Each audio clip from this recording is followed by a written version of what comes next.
방송에서 제공하는 투자 정보는 투자 판단에 대한 조언입니다. 방송에서 제공하는 주식의 가치, 가격 상승 및 가격 하락에 대해서는 방송사에서 보장하지 않습니다. 간추린 경제 뉴스입니다. 트럼프 대통령은 증시가 아닌 일자리를 주시하고 있다면서 중국과 무역 합의가 좋은 합의가 아니라면 서명하지 않을 것이라고 말했습니다. 트럼프 대통령은 나토 정상회의 중 기자회견에서 이같이 말했습니다. 또 중국과의 무역 협상은 데드라인이 없다며 양국 간 합의가 내년 말 미국 대선 이후로 미뤄질 수 있음을 시사했습니다. 뉴욕 증시에서 주요 지수는 트럼프 대통령이 중국과 무역 합의가 내년 대선 이후로 미뤄질 수 있다는 발언을 내놓은 여파로 하락했습니다. 뉴욕 증권거래소에서 다우존스 지수는 전장보다 1.01%, S&P 500 지수는 0.66%, 나스닥 지수는 0.55% 하락하며 마감했습니다. 트럼프 행정부는 수입 자동차에 대한 관세 부과를 배제하지 않은 상태라고 현지 시간 3일 윌버 로스 미국 상무장관이 밝혔습니다. 로스 장관은 로이터 통신과의 인터뷰에서 개별 기업들과 협상을 벌이고 있으며 그로부터 매우 큰 이득을 보고 있다고 강조했습니다. 블랙 프라이데이를 제치고 미국의 최대 쇼핑 행사로 자리 잡은 사이버 먼데이 매출이 11조 원을 넘어섰습니다. 이번 매출액은 지난해보다 20% 가까이 급증한 수치로 역대 최대 금액입니다. 이는 올해 블랙 프라이데이 매출액인 74억 달러도 훌쩍 뛰어넘는 수준입니다.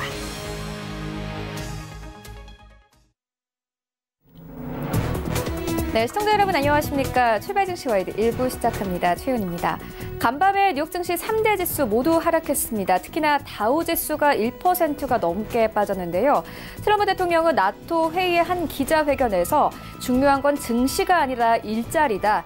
앞으로의 무역 협상은 내년 대선 이후로 미뤄질 수 있다. 이렇게 발언을 하면서 시장이 급락세를 나타냈습니다. 유럽 증시까지 약세를 보이면서 간밤에 글로벌 증시가 전체적으로 하락세를 나타냈는데요. 어제 우리 증시도 마찬가지입니다. 양시장 모두 하락하며 거래를 마쳤습니다. 코스피는 여전히 2100선 아래에서 움직이고 있습니다. 어제는 2080선에서 종가가 형성이 됐고요.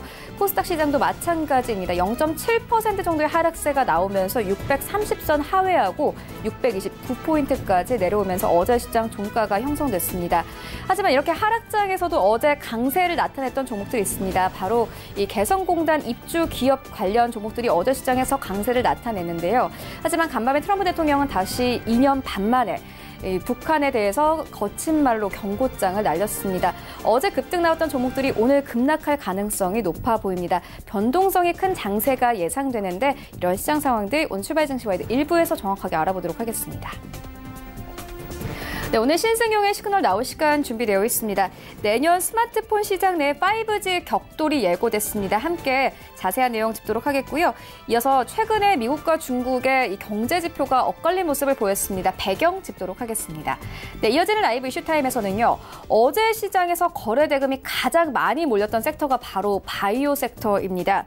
국내 바이오 벤처들이 일주일 동안 4조 원 규모의 기술 수출 계약에 성공했는데 함께 투자 의견 들어보도록 하겠고요. 이어서 이렇게 하락장에서도 또 상승 흐름을 타는 종목들이 있습니다. 바로 대표적으로 LG 이노텍이 있는데요. 애플에 대한 기대감과 함께 최근 시장에서 우상향 그래프를 그리고 있는데 투자 의견 들어보도록 하겠습니다. 출발 증시 와이드 1부 지금 출발합니다.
네, 시장의 중심이 되는 이슈를 꼼꼼하게 체크합니다. 신승용의 시그널 나온 시간인데요. 브레인코리아 인베스트 신승용 대표 화상으로 연결되어 있습니다.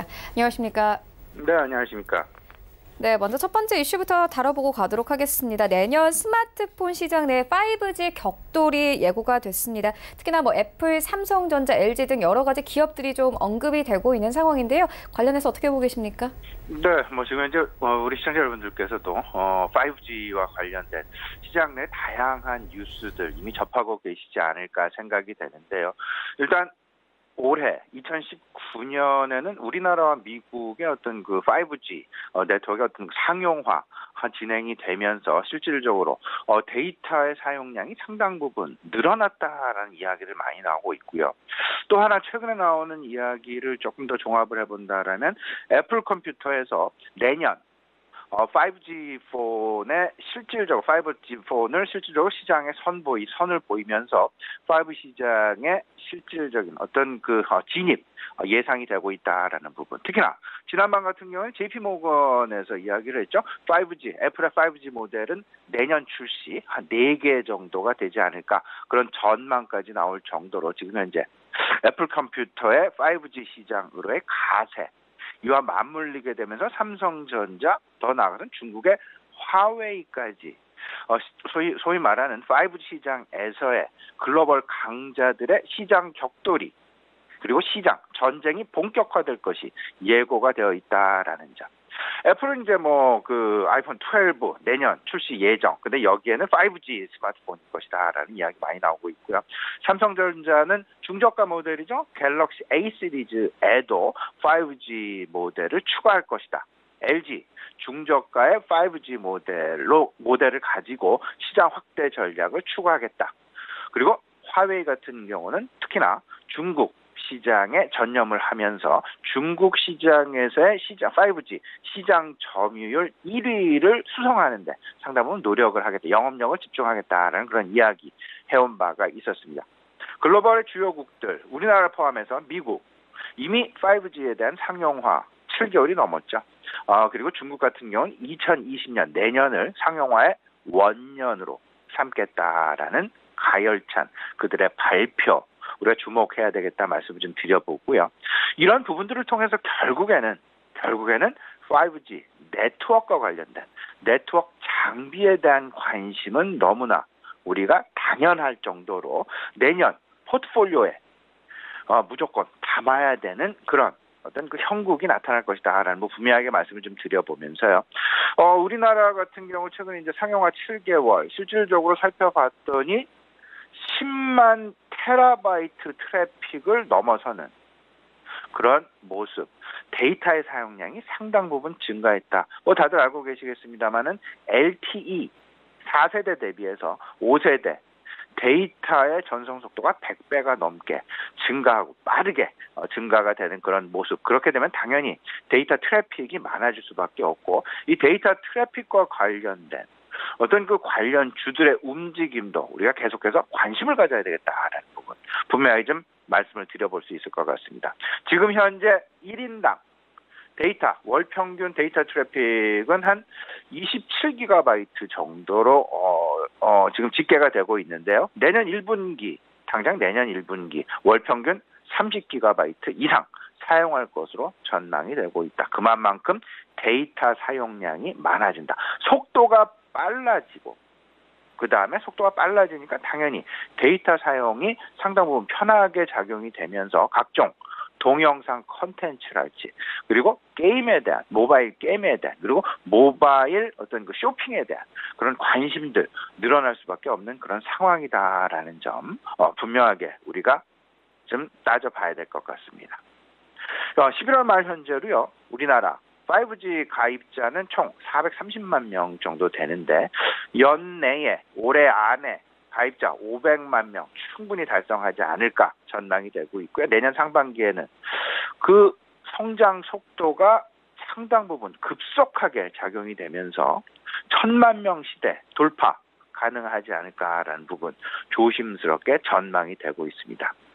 여기에 5G 네트워크의 어떤 그 전국망 확대 조기 구축의 목표 그러다 보니까 이와 관련된 네트워크 장비에 대한 관심 당연히 있을 수밖에 없고요.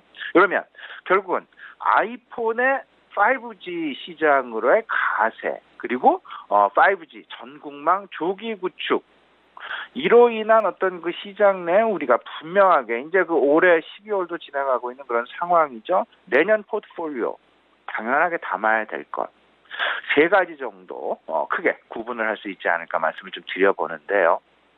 첫 번째는 5G 네트워크 장비주는 무조건 담아야 된다. 두 번째, LG 이노텍을 포함한 삼성 전기를 포함한 스마트폰 부품주들에 대한 관심도 무조건 가져가야 되겠다. 특히나 디스플레이와 관련된 부분 그리고 카메라 모듈과 관련된 부분. 카메라 모듈은 여러 차례 우리 시청자들께 말씀을 좀 드린 바 있습니다만은 이미 뭐 그 싱글 카메라에서 듀얼 카메라를 넘어섰고 트리플 카메라를 넘어서 이제 쿼드러플 카메라까지 더 나아가서는 5개 카메라가 5개가 장착되는 그런 상황들까지 지금 현재 신제품이 속속 출시되고 있다라는 점 생각을 해보면 스마트폰 부품들에 대한 관심 분명히 가져가야 되는데 이 가장 첨두에는 LG 이노텍이 자리 잡고 있다라는 부분 시청자 여러분께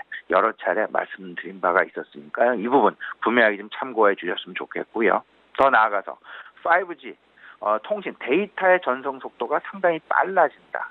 그러면 5G 폰의 어떤 그 출시, 특히나 카메라의 그 여러 대 카메라의 장착과 디스플레이의 개선 이와 맞물리게 되면서 컨텐츠 업종, 소위 말하는 하드웨어가 왜 이렇게 진보 내지는 진화가 나타나냐 생각을 해보면 이 하드웨어를 뒷받침하고 있는 하드웨어를 활용할 만한 컨텐츠는 무조건 따라와야 될 만한 그런 어떤 그 물건이면 용도면 충분하다라는 점. 그렇다면 컨텐츠 업종에 대한 관심 분명히 가져야 되는데 그 컨텐츠에는 당연히 엔터테인먼트가 하나 자리를 잡을 수 있을 것 같고요. 게임주도 자리를 잡을 수 있을 것 같고요. 그다음에 OTT 플랫폼과 관련된 OTT와 관련된 어떤 컨텐츠 IP 보유 회사들 뭐 대표적으로 스튜디오 드래곤이 아닐까라는 말씀 여러 차례 드린 바가 있었습니다.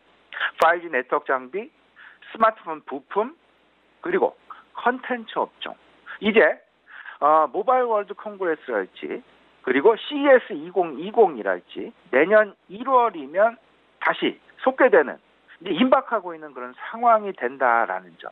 그때 당연히 뭐 그 모바일과 관련된 부분, 자율주행과 관련된 부분, 컨텐츠와 관련된 부분, 5G 네트워크와 관련된 부분들 너무나 당연히 시장 내에 관심거리로 그리고 이슈 테마군으로 등장할 가능성 상당 부분 높다라는 점 미리 짚어보시면서요. 미리미리 이런 그 포트폴리오에 대한 준비 연말이 가기 전에 준비해 놓으시는 것도 또 하나의 매우 중요한 어떤 그 전략이 아닐까 싶습니다.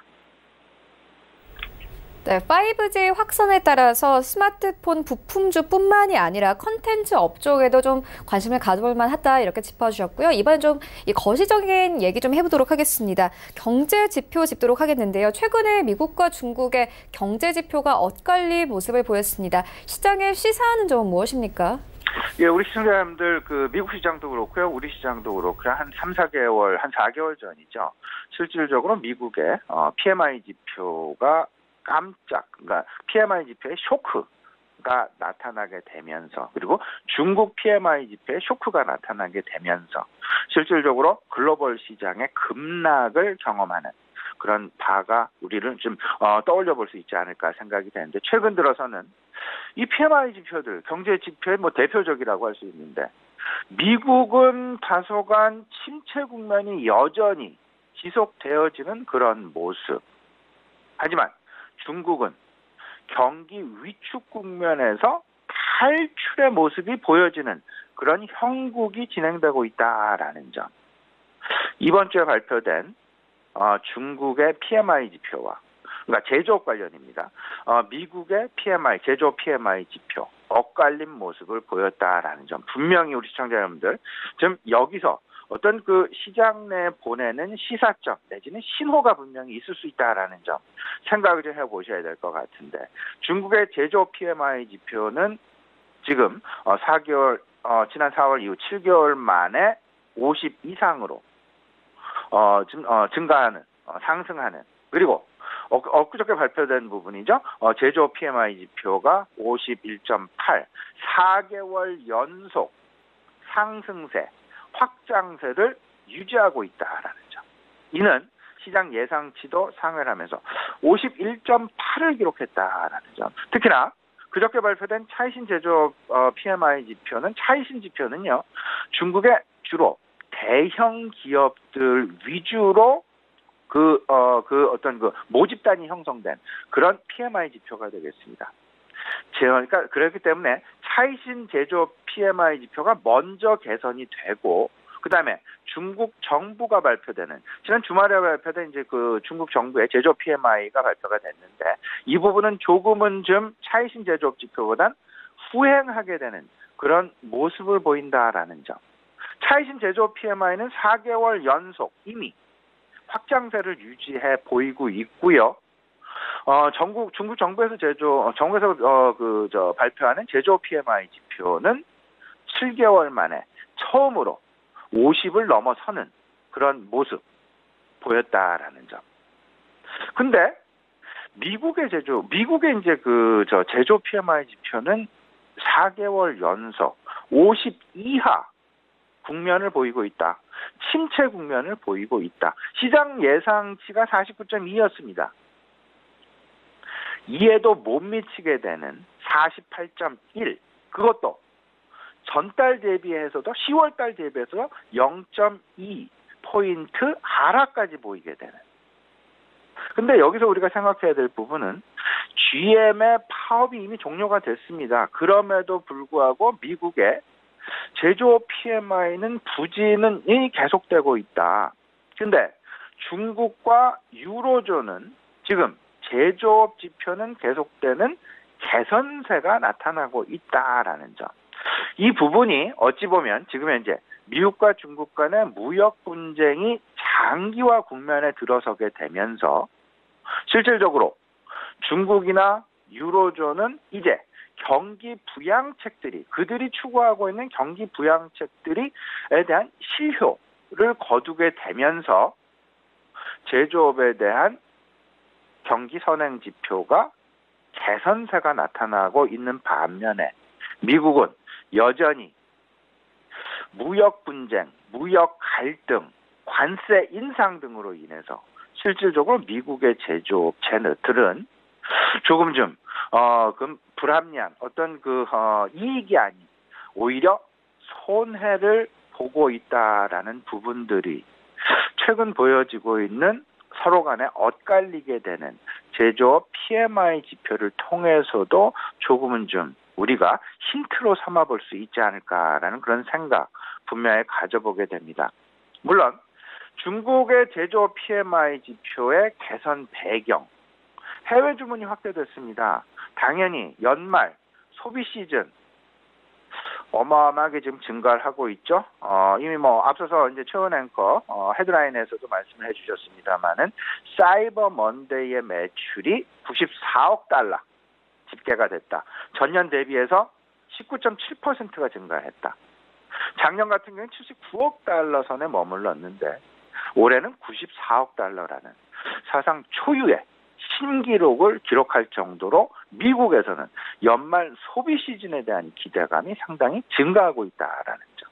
여기에 블랙 프라이데이에 있었던 74억 달러까지 합치게 된다라면, 그리고 앞으로 다가올 크리스마스 시즌까지 생각을 해본다라면 연말 소비 시즌 소비 상당히 늘어났고, 이를 통해서 중국 제조 PMI는 상당히 당연히 개선될 수밖에 없었는데 오히려 미국의 PMI, 제조 PMI는 침체 국면이 계속되고 있더라라는, 미국과 중국 간의 무역 분쟁 장기화에 따른 어떤 미국과 중국 간의 상호 간의 희비 교차가 제조 PMI를 통해서 최근 나타나고 있는 제조 PMI의 국면을 통해서 우리가 엿볼 수 있지 않을까라는 부분.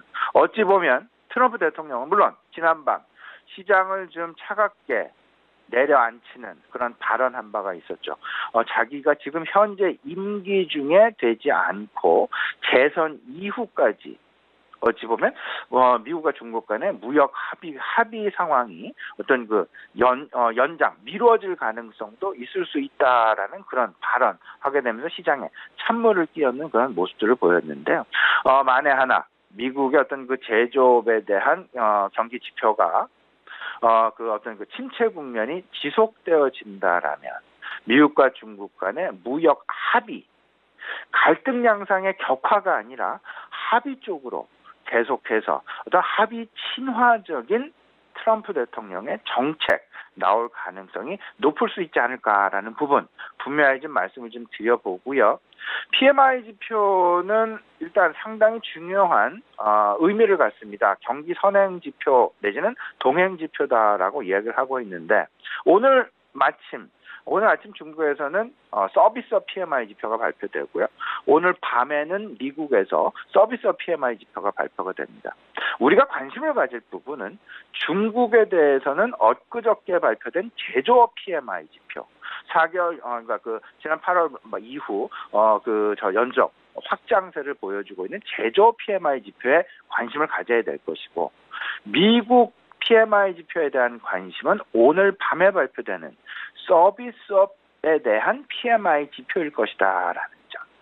근데 일단 제조업 쪽이 중국도 그렇고 유로존도 그렇고 개선세가 나타나고 있다라는 부분들은 결국은 연말 소비 확대에 대한 기대감이 실질적으로 현실화되고 있다라는 점으로 우리가 좀 지적해 볼 수 있지 않을까, 좀 힌트로 삼아 볼 수 있지 않을까, 좀 생각을 좀 해보고요. 이제 오늘 저녁에 발표될, 오늘 밤에 발표될 미국의 서비스업 PMI 지표 어떤 그 개선 양상이 좀 나타나게 된다라면 이제 그 경기 개선에 대한 전반적인 경기 침체 국면이 아닌 경기 개선에 대한 기대감이 시장에 어떤 그 긍정적인 요인으로 지속적으로 작용될 가능성, 그렇게 되면서 연말 소비 시즌에 대한 기대감이 확대될 가능성, 이런 그 연결고리 쪽으로 생각을 좀 해보시면 어떨까 싶습니다.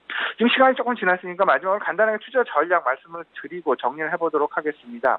일단 지금 저는 개인적으로 연말 소비 확대에 대한 기대감이 지금 현실화되고 있는 국면이다라는 생각을 가지고 있습니다. 그렇기 때문에 지난 밤 미국 시장 1%가 조금 넘는 좀 하락 양상이 나타나긴 했었습니다만은 여전히 상승 추세는 지속될 것이다라는 쪽에 무게를 좀 두고 있습니다. 일단 그 소비 지출에 대한 기대감이 계속되고 있다라는 점. 다만 시장에 있는 부담감은 외국인들의 수급인데 어제도 역시 외국인 코스피에서만 2,700억 원대의 순매도 19일 연일 순매도가 지속이 되면서 조금 좀 부담스러운 상황. 근데 이는 또 거꾸로 이렇게 생각을 해볼 수 있습니다. 과매도 국면이 아니겠느냐. 과매도 국면. 근데 우리가 이런 상황들 속에서 생각해야 될 부분은 12월 12일과 12월 15일 우리 시장 내에 있을 이벤트를 좀 생각을 해봐야 되는데 12월 12일은 선물 옵션 만기, 여기에는 30% 캡 룰이 적용됩니다. 삼성전자가 그 초미의 관심사인데요. 최근 이제 어제 같은 경우에 삼성전자가 5만 원이 붕괴되는 좀 안타까운 상황이 벌어졌습니다. 이 이유는, 이 기본 배경은 어찌 보면 30% 마켓캡 룰, 이 부분에 대한 적용 때문이 아닐까라는 생각 상당 부분 들게 만드는, 그러면 과매도 국면, 그러면 12일이 지난 다음에는 삼성전자 외국인들의 수급 개선에 있어서 가장 최선봉에 설 가능성이 높지 않을까라는 부분 분명하게 생각해 볼 수 있을 것 같고요. 지금 이제 가장 두려운 것, 어찌 보면 15일 미국에서 중국에 대한 추가 관세 부과 가능성 높게 지금 상존하고 있는 부분이 되겠습니다. 만약에 15일 미국이 중국에 대해서 추가 관세를 실질적으로 부과를 하게 된다라면, 그러면 미국과 중국 간의 무역 갈등 양상 다시금 한 5개월 전으로 거슬러 올라가게 돼서 좀 격화 양상으로 변질될 그런 그 변곡점 가능성도 있을 수 있다라는 점. 이 부분 꼭 좀 생각을 해보시면서 12월 12일과 12월 15일 이때까지는 다소간 좀 보수적인 공격적이지 않은 그런 어떤 그 투자 전략 세워 가시면서 결국에는 2020년 초 상반기 어떤 업종군들이 관심을 가지게 될까? 지금 현재의 어떤 그 보수적인 그런 견지를 유지하시면서 내년도를 대비한 그런 포트폴리오 재구성 전략을 세워가시는 게 좀 유효한 전략이 아닐까 생각이 되고 있습니다. 네, 이슈와 전략 짚고 왔습니다. 지금까지 브레인코리아 인베스트 신승용 대표와 함께했습니다. 고맙습니다.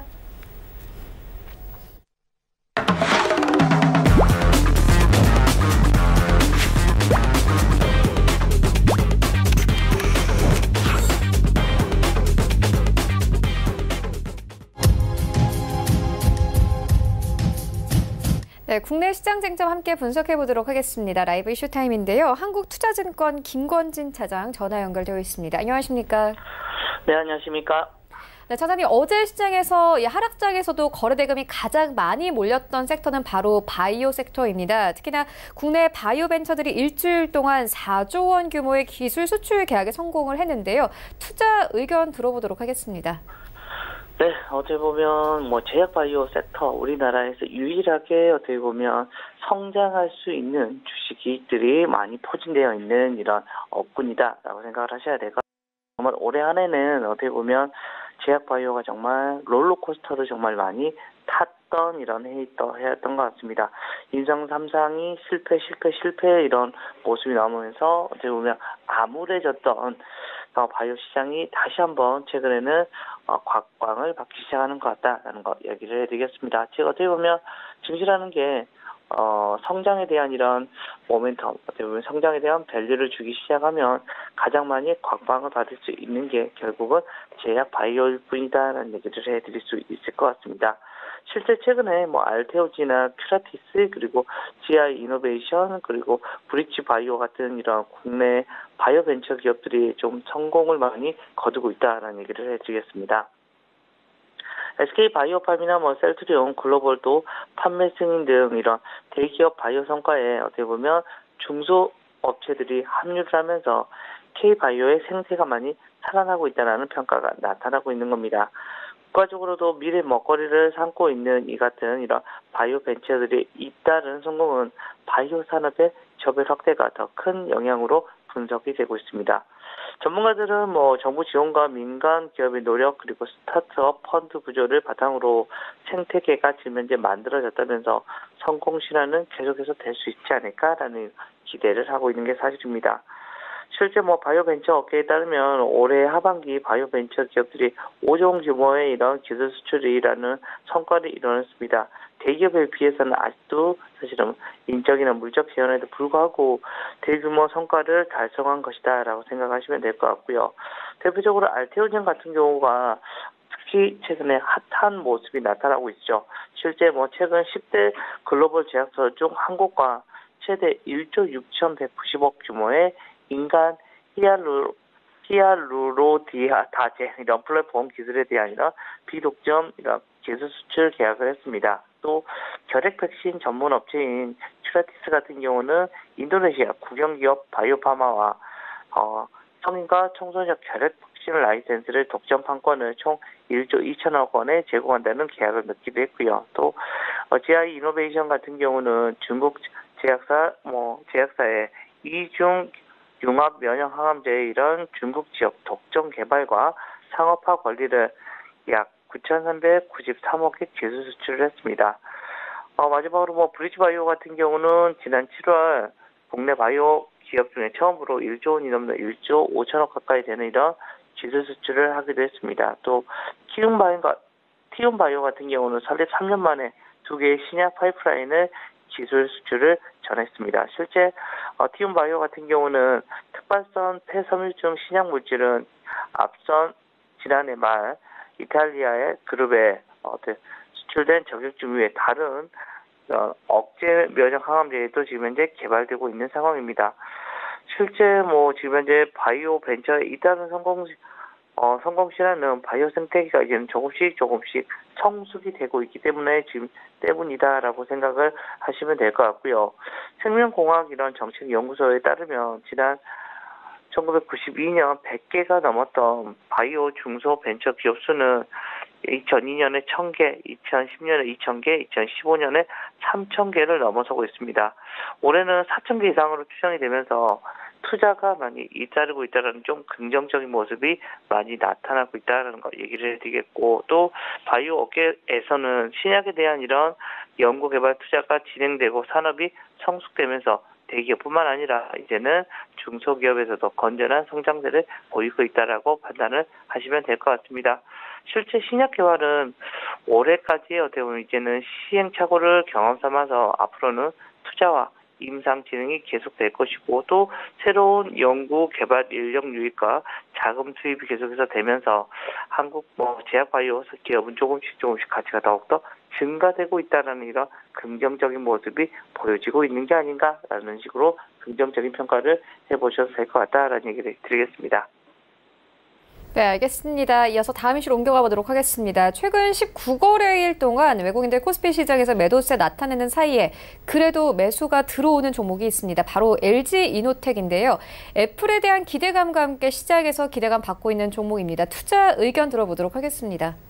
네, 어떻게 보면 여러분들 카메라에서 이제는 소프트웨어뿐만 아니라 하드웨어가 변할 수 있는 건 뭐라고 생각하십니까? 바로 폴더블 그리고 카메라입니다. 폴더블 폰의 이런 대표적인 수혜주들이 KH바텍이나 세경 하이테크 등이 있듯이 카메라 모듈, 카메라에 대한 이런 대표적인 수혜주 바로 LG이노텍을 꼽을 수가 있을 것 같다라는 거 이야기를 해드릴 수 있습니다. LG이노텍 같은 경우는 내년 스마트폰 시장 성장 기대감을 얻고 반등 랠리를 이어가고 있습니다. 지난달부터 대형 IT 업종을 중심으로 사실은 외국인들의 타익 시장 매물이 끊임없이 나타나고 있습니다. 거의 지금 한 달간 계속해서 이런 모습이 나타나고 있는데, LG이노텍은 여기 예외적으로 계속해서 좀 매수세가 들어오고 있다는 좀 긍정적인 모습이 나타나고 있다라는 거 얘기를 해드리겠습니다.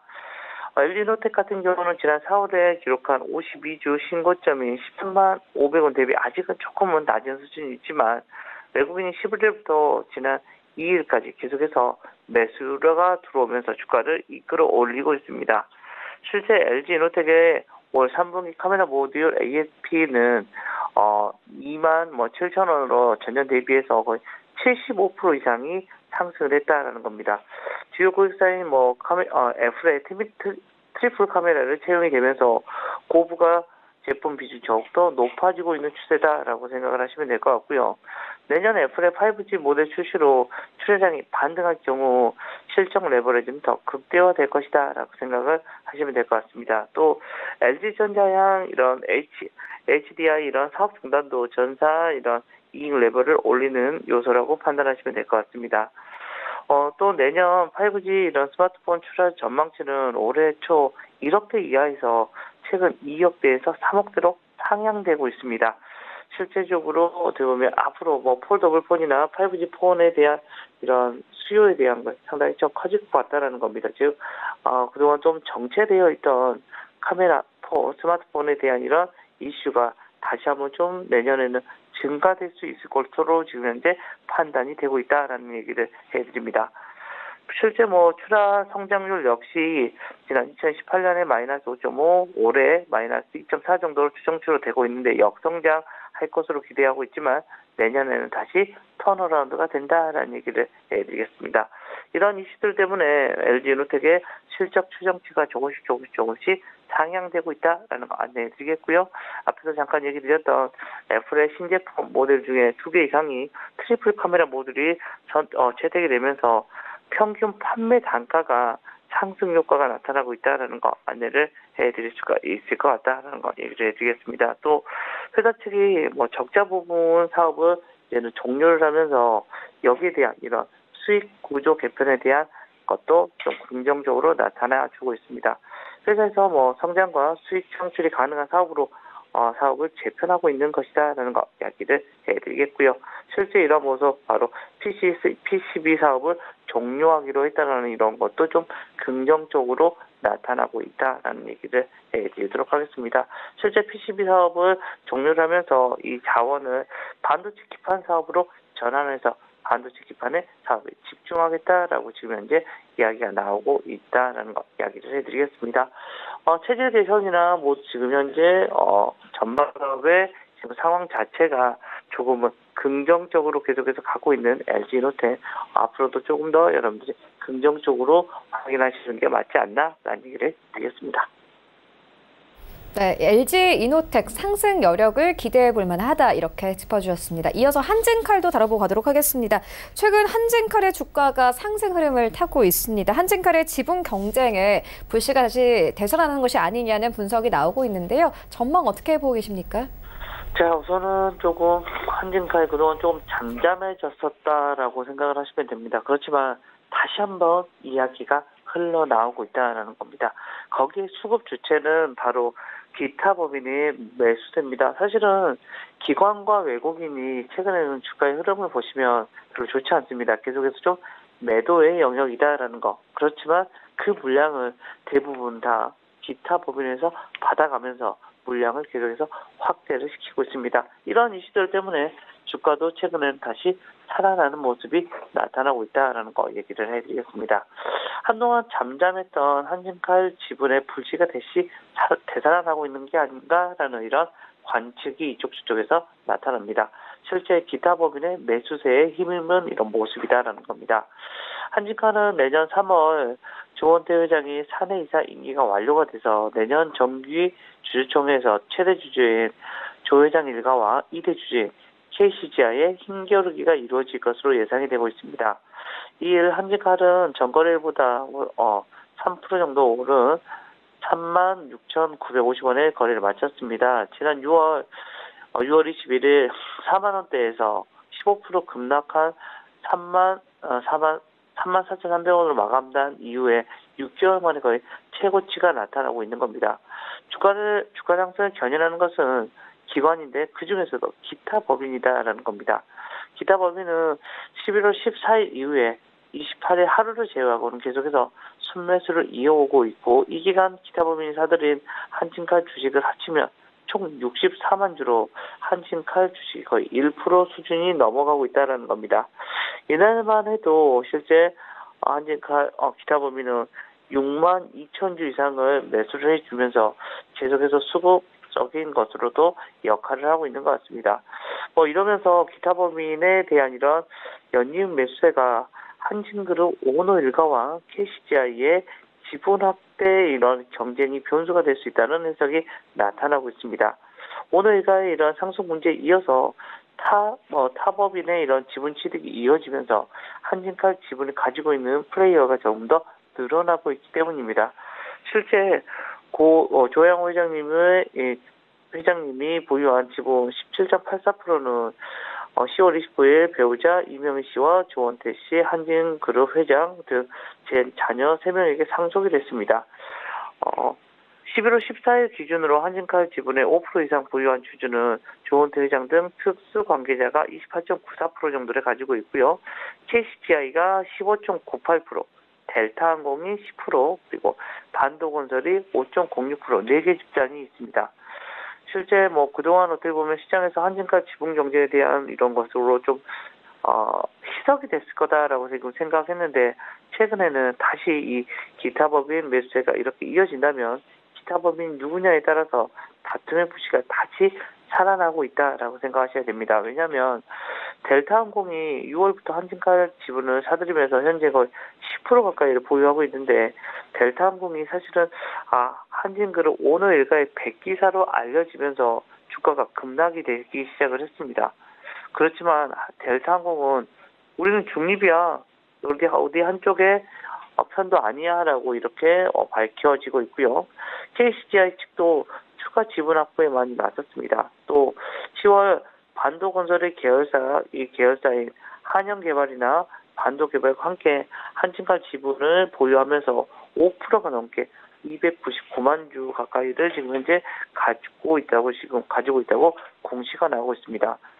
완도건설 측은 단순 지분 투자라고 밝혔지만 사실상 KCGI 5분이라는 이런 해석이 정도 많이 나오면서 이렇게 되면 지분 대결이 다시 한번 일어나는 거 아니냐라는 이런 이야기가 관측이 하나씩 되고 있는 상황이다라는 얘기를 해드릴 수 있을 것 같습니다. 당분간 또 한지파이 같은 경우는 이 지분 경쟁에 대한 이런 이야기로 주가가 조금씩 관심을 좀 받지 않을까라는 생각을 할 수 있을 것 같습니다. 네, 그렇다면 오늘장 전략은 어떻게 보고 계십니까? 자, 오늘도 미국 시장에서 트럼프 대통령이 미중 간의 무역 분쟁에 이런 타결이 쉽지 않을 거다라는 이런 이야기가 나와버리면서 미국 시장이 좀 급락이 나왔습니다. 이틀 연속이 급락이 나오면서 우리 시장에도 좀 많은 부담을 줄 수 있는 게 사실이다라는 얘기를 해드릴 수 있을 것 같고요. 가장 중요한 키포인트는 결국은 오늘 외국인들의 흐름이 어떤 식으로 이루어질 것이냐라는 겁니다. 실제 MSCI 지수 이런 편입에 대한 이런 이슈가 마무리가 되고 당연히 외국인들이 다시 돌아올 거라고 생각했지만 그렇지 않고 있다라는 거 안내를 해드릴 수 있을 것 같다라는 거.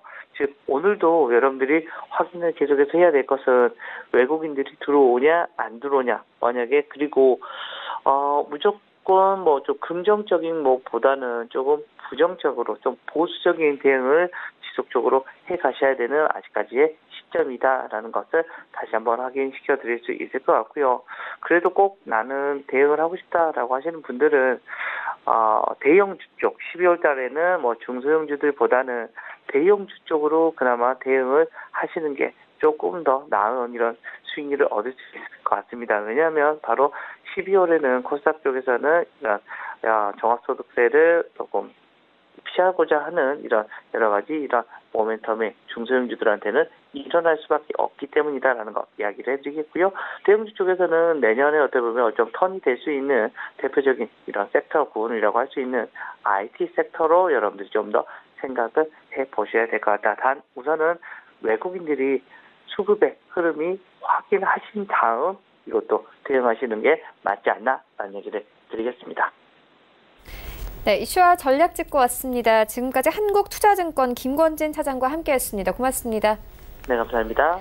네, 1부는 여기서 모두 마치도록 하고요. 잠시 후 2부에서는 전문가들과 함께하는 종목 라이브쇼, 라이브 매매타임이 이어집니다. 여기에 더해서 오늘 장에서 이슈몰이라고 있는 특징주까지 꼼꼼하게 살펴봐 드리겠습니다. 채널 고정해 주시고요. 저희는 잠시 후 2부로 다시 찾아오도록 하겠습니다.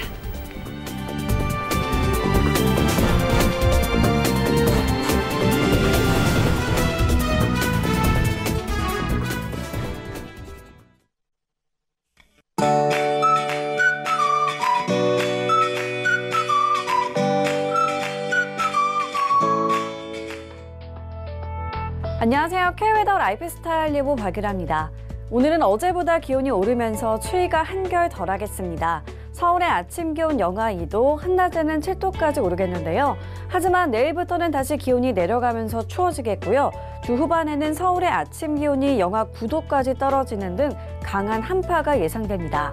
낮 동안에도 0도에서 1도 선에 오르는데 그치겠고 찬바람의 체감 온도는 영하권을 보일 수 있겠는데요. 방한용품을 챙기시는 등 보온에 각별히 신경 쓰셔야겠습니다. 오늘 하늘은 대체로 맑겠습니다. 다만 아침까지 충청도와 경북 북부로 산발적인 빗방울과 눈발이 날릴 수 있겠습니다. 대기질은 좋음에서 보통 단계로 깨끗하겠습니다. 한편 차고 강한 바람이 불면서 대기가 건조해져 가고 있는데요. 강원 영동에는 건조특보가 내려진 상태입니다. 화재가 나지 않도록 조심하셔야겠습니다.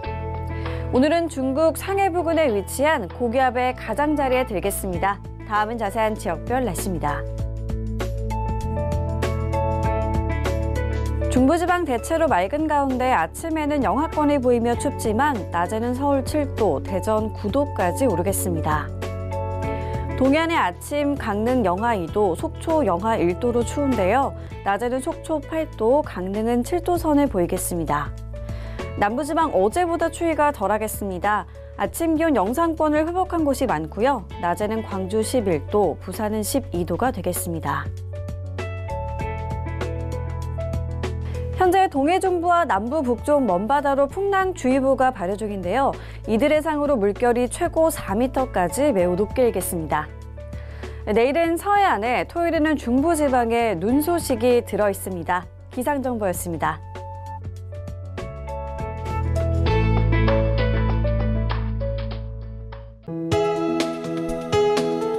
본 방송에서 제공하는 투자 정보는 투자 판단에 대한 조언입니다.